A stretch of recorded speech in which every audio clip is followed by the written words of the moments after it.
잠언에서는 하나님께서 기뻐하는 자는 지혜로운 자이고 하나님께서 미워하는 자는 어리석은 자라는 것을 계속해서 말씀하시면서 어떤 것이 지혜로운 것인지 어떤 것이 또 어리석은 것인지를 계속 비교해서 말씀해 주십니다. 1절 말씀을 보겠습니다. 속이는 저울은 여호와께서 미워하시나 공평한 추는 그가 기뻐하시느니라. 지금도 이렇게 장사하시는 분들 중에 저울을 속이는 분들이 있지 않습니까? 예. 그 당시에는 이 잠언이 쓰였을 때 당시에는 얼마나 많이 속였겠어요. 그것이 보편적인 어떠한 장사꾼의 속임수라고 말할 수 있겠지만 하나님께서는 다른 사람을 속여서 자신의 이익을 얻는 것을 너무나도 싫어하셨습니다. 미워하셨습니다.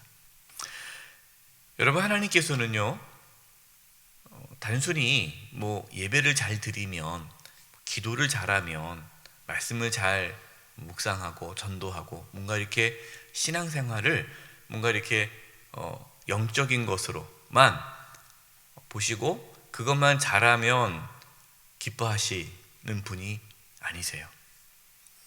하나님께서는 우리의 일상의 삶, 지금 보십시오. 속이는 저울은 하나님께서 미워하시고 공평한 주는 기뻐하신다는 거 아닙니까? 그러니까 그냥 일상의 삶, 그러니까 장사하시는 분이 그냥 오늘 하루에 장사하는 그 태도, 장사하는 그 방식, 그것을 보시고 하나님은 기뻐하시기도 하고 미워하신다라는 거죠. 그러니까 우리가 단순히 하나님을 어떠한 종교적인, 어떤 신앙적인 부분으로만 하나님을 이해해서는 안 되고 하나님께서는 우리의 일상의 삶이 어떻게 살아가기를 원하신지를 말씀하신다는 거예요. 그러니까 교회만 잘 다닌다고 하나님 기뻐하는 것이 아니라 우리가 일상의 삶, 직장에서나 사회에서 어떤 자리에서나 정직하게 살아가는 것을 하나님은 기뻐하시고 다른 사람을 속이고 다른 사람을 속여서 자신의 이익을 취하는 것을 하나님은 너무나도 미워하신다라는 거죠. 그래서 그런 분들이 있어요. 교회는 잘 다녀요. 교회는 잘 다니는데 다른 사람을 속이고 이익을 얻는 거예요.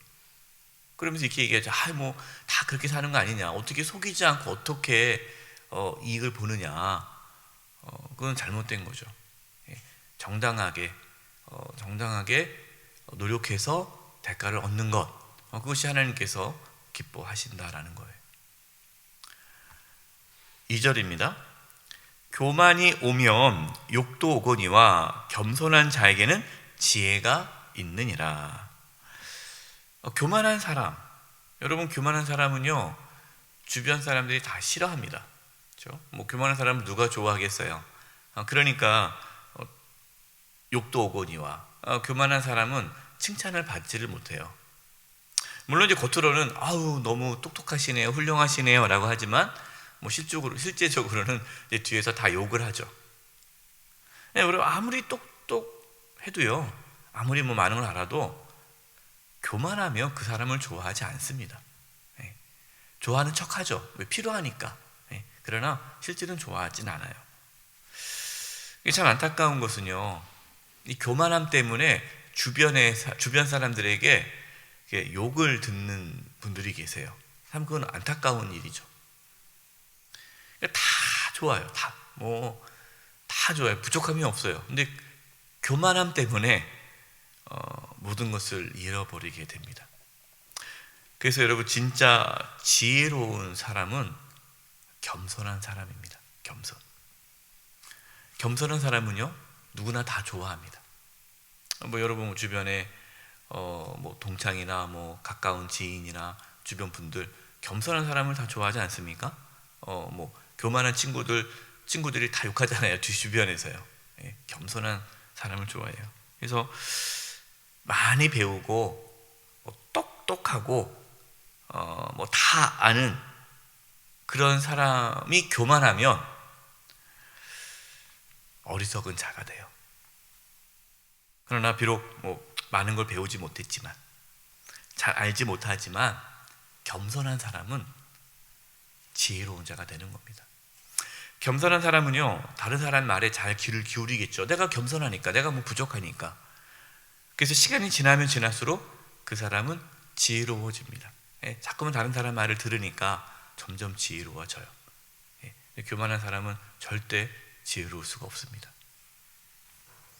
3절입니다. 3절 말씀을 제가 표준 세번역으로 읽어드리겠습니다. 정직한 사람은 성실하게 살아 바른 길로 가지만 사기꾼은 속임수를 쓰다가 죄께에 빠져 멸망한다. 잠언에 지혜로운 자의 성품이 대표적인 게 두 가지입니다. 그것이 정직과 성실입니다. 여러분, 정직하고 성실한 것은 아주 중요한 우리 그리스도인들의 삶의 성품이에요. 정직해야 되고요, 성실해야 돼요. 이렇게 정직하고 성실하면요, 바른 길을 가게 됩니다. 바른 길, 바른 길, 생명의 길을 걸어가요. 그러나 다른 사람을 속이는 사람은 다른 사람을 속일 뿐만 아니라 정직하지 못하고 성실하지 않고 요행을 바라는 사람이지 않습니까? 요행. 그는 멸망합니다. 죄께 빠져 멸망하는 거예요.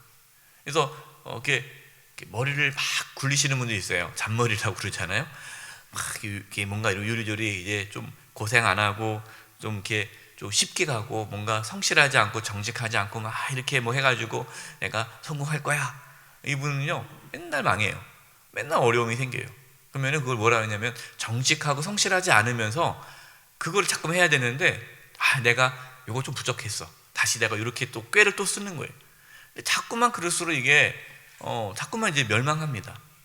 그래서 그냥 유행을 바라지 말고 정직하게 성실하게 살아가는 게 중요해요. 우리 자녀들에게 머리 굴리려고 하지 말고 정직하게 성실하게만 살아라. 그리고 하나님을 의지해라. 하나님께서 그 길을 인도하신다. 4절입니다. 재물은 진노하시는 날에 무익하나 공의는 죽음에서 건지느니라. 아무리 재물이 많아도요, 그것으로 하나님의 심판을 피할 수가 없다라는 거죠. 여러분, 돈이 많으면 뭐합니까? 여러분, 돈이 많다고 구원받는 거 아니잖아요. 죽으면 끝나는 거 아닙니까? 하나님 앞에 서게 될 때, 하나님 앞에 설 때에 재물 가지고 어떻게 구원을 받겠어요? 그래서 하나님의 심판을 피하게 하는 것은 재물이 아니라 공의다, 공의. 저와 여러분은 예수님을 믿음으로 의롭게 되었습니다. 우리는 의롭게 됐죠. 예수님을 믿음으로 하나님의 자녀가 되어서 하나님의 공의를 이루는 삶을 살아갑니다. 여러분, 그것이 진정으로 지혜로운 자의 삶이죠. 그래서 우리는 뭘 쫓아야 돼요? 재물을 쫓지 말고 하나님의 공의를 쫓아야 돼요. 공의. 내가 비록 가난하게 살지라도 하나님 앞에 의롭게 하나님의 공의를 쫓는 삶이, 그것이 생명의 길이고 지혜로운 자의 삶이에요. 7절과 8절입니다. 악인은 죽을 때에 그 소망이 끊어지나니 불의의 소망이 없어지느니라. 의인은 환난에서 구원을 얻으나 악인은 자기의 길로 가느니라. 악인은 죽을 때에 하나님의 심판을 받기 때문에 소망이 끊어지죠. 그러나 의인은 죽음 가운데서도 구원을 받습니다.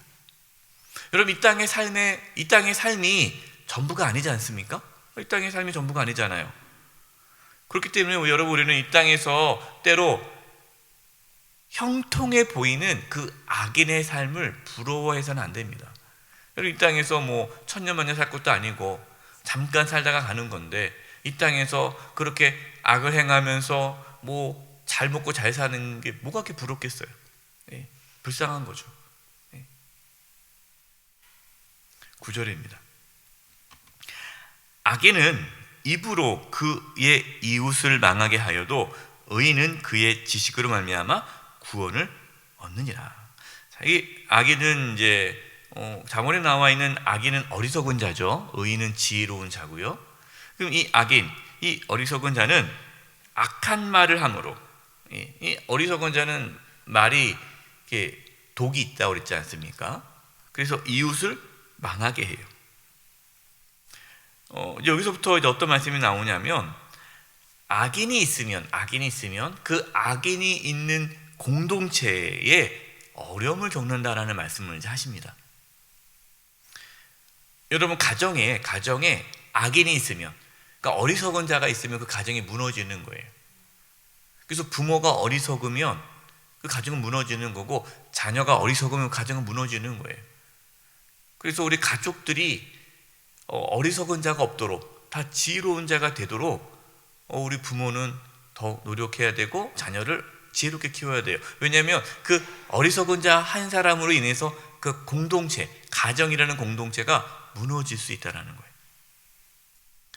악인은 이 어리석은 자는 혼자만 망하는 삶을 사는 것이 아니라 그 사람으로 인하여 그 사람이 속한 공동체도 무너뜨린다라는 거예요. 그러나 지혜로운 자는 그 지혜로운 사람으로 인해서 공동체가 살아나는 거예요. 이것이 이제 11절에 나옵니다. 여러분, 11절 말씀을 제가 표준 세번역으로 제가 읽어드리겠습니다. 표준 세번역으로. 정직한 사람이 축복하면 마을이 흥하고 악한 사람이 입을 열면 마을이 망한다. 여러분, 왜 우리가 지혜로운 자가 되어야 합니까? 저와 여러분이 지혜로운 자가 되어야 하는 이유는요, 우리만 잘 살자라는 게 아닙니다.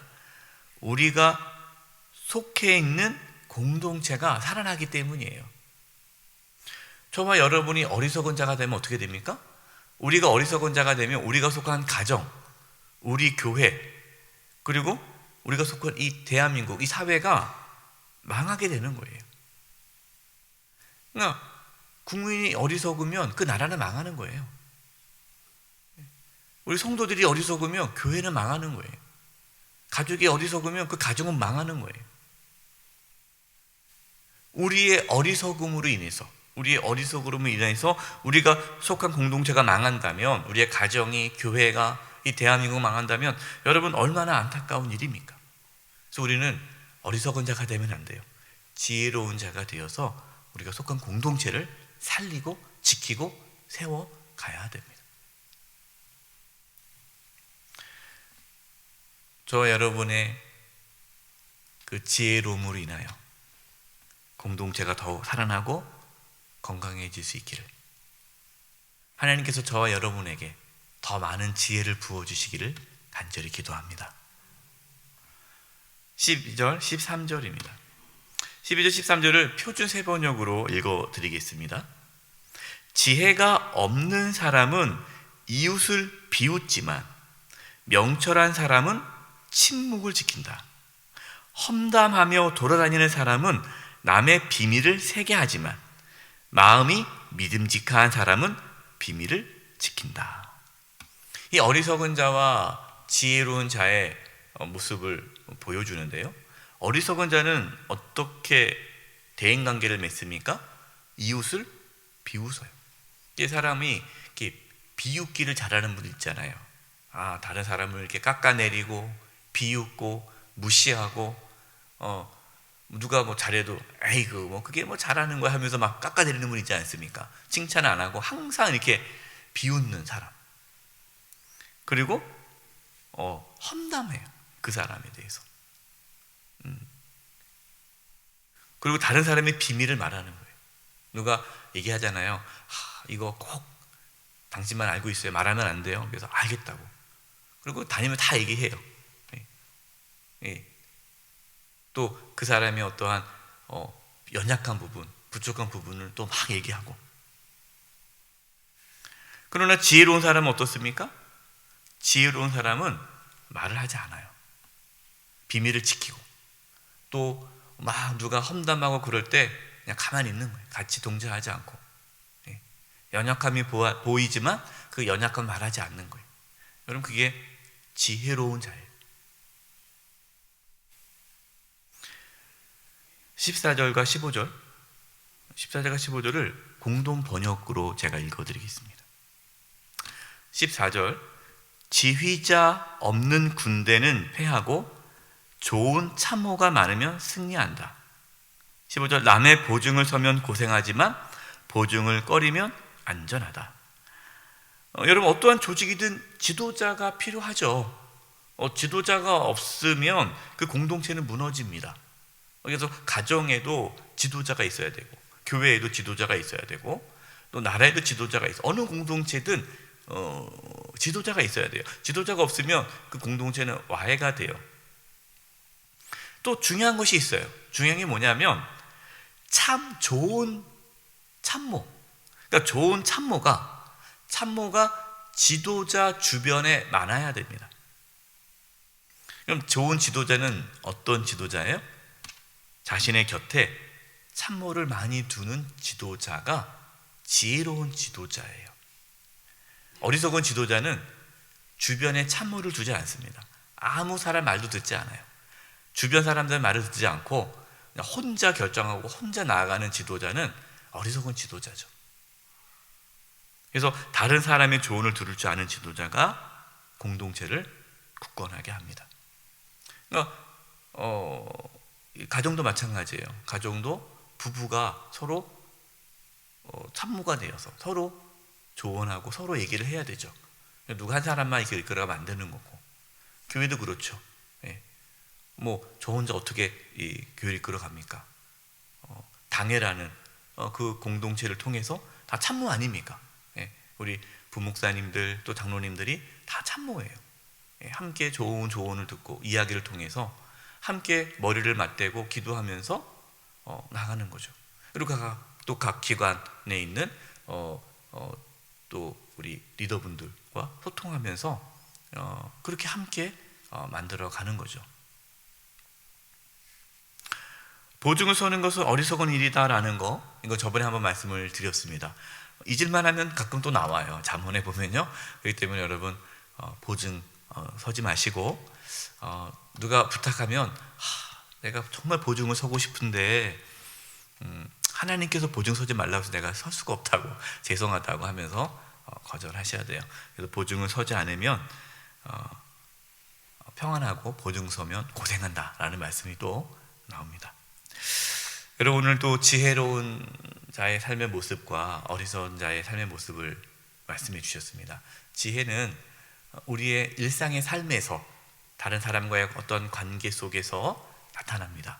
정직하고 성실하고 겸손하고 다른 사람을 존중하면서 험담하지 말고 비밀을 지키면서 살아간다면 하나님께서 정말 그 지혜로운 자의 삶을 형통케 하실 것입니다. 오늘도 지혜롭게 살아가는 저와 여러분 되시기를 간절히 축원드립니다. 기도하겠습니다. 하나님 아버지, 저희들에게 지혜와 명철을 주셔서 저희의 가정, 교회, 또 저희가 속해 있는 이 대한민국이 건강해질 수 있도록 도와주시옵소서. 저희들에게 지혜를 주시옵소서. 그래서 하나님을 기쁘시게 하는 삶을 살게 하여 주옵소서. 예수님의 이름으로 기도드립니다. 아멘.